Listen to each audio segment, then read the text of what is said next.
6, 5, 4, 3, 2,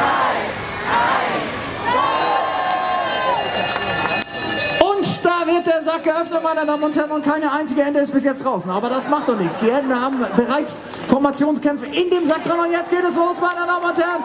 Die 10 anderen Enten sind bereits jetzt alle im Wasser. Die letzten Enten machen sich bereit. Die ersten strömen aus, einige in die falsche Richtung. Sie müssen sich natürlich erst einmal orientieren. Das ist natürlich nicht so einfach bei dieser Witterung. Es fehlt die Sonneneinstrahlung. Das brauchen die Enten normalerweise sehr gut. Und wir sehen, dass jetzt die ersten Enten... Da kommt noch eine letzte Ente, aber ich denke, jetzt sind alle raus. Und das Rennen hat begonnen, meine Damen und Herren. Die Enten machen sich auf den Weg. Ich sehe viele Favoriten, die noch in der Spitzengruppe